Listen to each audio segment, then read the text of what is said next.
të ulët ose pa prag fare, që do të jepte më tepër mundësi partive të reja në këtë rast, sigurisht. Po njëkohësisht do ishte një parlament më plural dhe më i përfaqësuar. Ashtu siç është, siç u tha këtu edhe nga zonja, që edhe në vetvete protesta është shumë plurale. Pra nuk është vetëm një grup, janë shumë grupime ndryshme. Kolorit me njerëz. Që do duhet të përfaqësoheshin edhe në parlament nëpërmjet partive me të cilat kanë, si thua, më shumë afrimitet. Megjithatë, në momentin ku jemi dhe në opsionet, si thua, që kemi në tavolinë, do thojë që opsioni i dorëheqjes dhe i zgjedhjeve të parakohshme do duhet të jetë opsioni për cilin këmbgulin protestuesit që janë në shesh, sepse nuk mund t'i kërkojmë do të gjitha, që ketë edhe reformë zgjedhore, edhe pastaj zgjedhje, edhe qeveri teknike, ndërkohë që këtu po flitet që Edi Rama do sjell prapë në kuvend ligje në shërbim të këtyre oligarkëve që kanë zaptuar tokat si në Zvërnet, si në Rjoll. Për shembull, projekt ligji i radhës është se si këto supozuara hotele me pesyes do paguajnë mas taks të territorit në cilën ndodhen. Po, për 10 vjet mos gabojmë. Për 10 vjet e ardhshme. Kështu që në momentin kur po digjet fshatin në vend, të them kështu, ai përsëri po sjell në kuvend projekt ligje në shërbim të oligarkëve që ka rrotullti. Kështu që kjo më duket e parasyshme që kjo situatë të vazhdojë ose të shtyhet në kohë nëpërmjet qeverisë teknike. Po them prapë do dalin nga të njëjtat parti. Nëse nuk ikën Redi, cili është skenari 2, çfarë ndodh? Nuk ikën, kemi rastin e Serbisë. Nuk është shumë larg nga ne, Vučić vazhdon, qëndron pavarësisht se studentët tashmë janë futur në një parti politike. Madje kishim bërë një organizim, një student, një fshat. Po bën një organizim edhe kapilar në terren.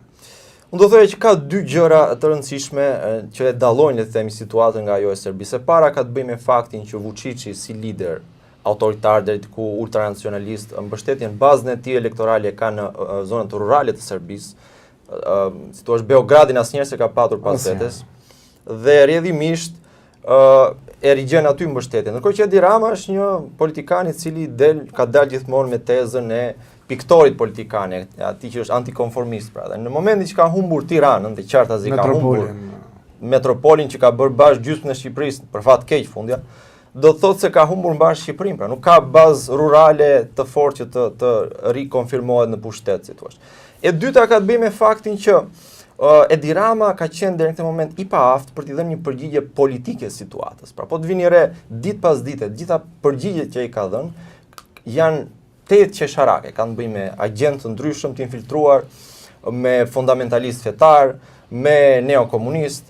Së fundmi doli teza e Iranit, pastaj e kosovarëve që vinë që të protestojnë, influencerat, teza teje të diskredituara, pra që nuk i kanë dhënë përgjigje situatës. Dhe kjo tashmë ndihet edhe në marrëdhëniet me evropianët. Për shembull, doli lajmi se Ministri i Financave të Holandës do jetë në interpelancë për të dhënë përgjigje dhe llogari, si thua, pikërisht për kompanitë Guack që janë të përfshira me çështjen e Zvërnecit dhe për të bërë ditur edhe aksionerët shqiptarë që janë anonim, pra se kush janë këta dhe ç'lidhje kanë me trafikun e drogës.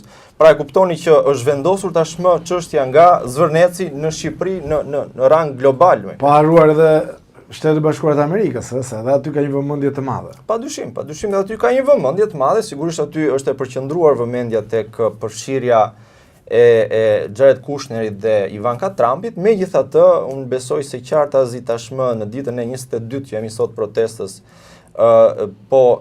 i shtohet retorikës edhe të mediave të huaj jo thjesht problemi flamingove, për ta thënë kështu, dhe Ivanka Trumpit, por edhe problemi real, konkret që ndodhet brenda Shqipërisë dhe që nxit shqiptarët të dalin në rrugë, pra. Arsena, nuk ikën Rama, çfarë ndodh?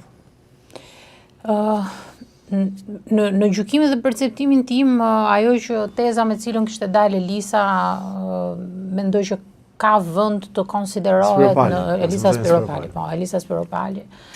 Mendoj që ka vend të diskutohet në momentet që flasim, nëse jam e bindur që nëse Rama do të vendosi të qëndroj, pra t'i bëj rezistencë deri në fund, do jetë i detyruar të bëj ndryshime të cilat të paktën opinioni publik do japë perceptimin e një riformatimi të partisë. sepse për ndryshe, patjetër që kjo nuk do të kënaqte kërkesat e asaj se çfarë ka publiku dhe çfarë artikulon publiku. Pra nëse do të zgjidhte dhe nëse nga protesta do të lejohej që ai të vazhdonte në një farë mënyre të qëndronte, por gjykoj se kjo rezistencë është goxha ngulse dhe nuk e di nëse jep hapësirë për të shkuar tek plani B. Por nëse do të shkojmë tek plani B, do të jemi gjykoj tek teza e një riformatimi të partisë, qoftë në nivel strukturor, por mendoj më shumë të qeverisë në nivel përfaqësimi, duke qenë se këtu kemi të bëjmë me vendimarrje që do të kërkoj një dorë të fortë sa i takon daljes nga status quo-ja dhe nga kjo forma tradicionale që ne jemi mësuar të nivelit vendimarrjes, që do thotë edhe vetë rezoluta e fundit e Bashkimit Evropian thoshte që bashkë me amendamentet e miratuara, disa u rrëzuan, disa u lanë në fuqi, që do thotë janë artikulimet e eurodeputetëve për ndryshime që duhet të bëhen apo për po themi dispozita ligjore që duhet përforcohen, që lidhen shumë me disa ligje, po një nga ato që unë dua të citoj dhe që e di që Shqipëria do të ketë një vështirësi shumë të madhe është ligji i pronësisë. Dhe ky kapitulli 27 që themi ne i mjedisit, ka një amalgam të jashtëzakonshme të dimensionalitetit vetë brenda, ku ngërçi dhe ai problemi më i madh që do të haset edhe vetë qeveria dhe ata e dinë shumë mirë.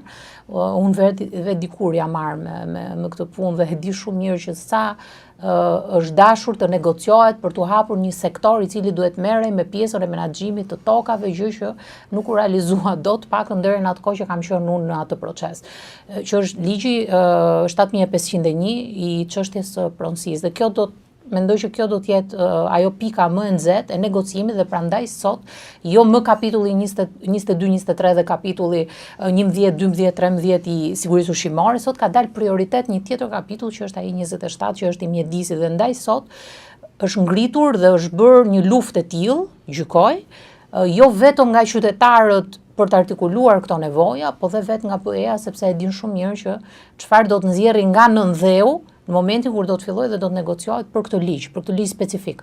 Dhe gjykoj që këtu do duhet një vendimarrje e një qasje tjetër dalje nga mënyra se si jemi mësuar ne. Për ta bërë më ti negociojmë, ti përafrojmë legjislacionet në Shqipëri. Kur thua mund të ketë një reformim nëse Rama i mbjeton, largim i njerëzve që kanë probleme me drejtsinë nga PS-ja apo nga kabineti qeveritar? Unë gjykoj që jo vetëm ata që kanë probleme me drejtsinë, por dhe ata që në farë mënyre nuk e dinë se si duhet të qeveriset në një qeverisje demokratike që aderon për të qenë pjesë e Bashkimit Evropian.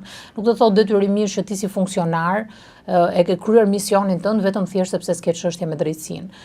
Është mendoj, është mindset, është qasje, është perceptim. Unë e kam thënë dhe më përpara që ajo që çedon me politikën aktuale është mindseti, është mënyra se si ata e shikojnë qeverisjen. Qeverisja në vetvete ose të ardhurit në politik nuk është arrivizëm dhe nuk është as një formë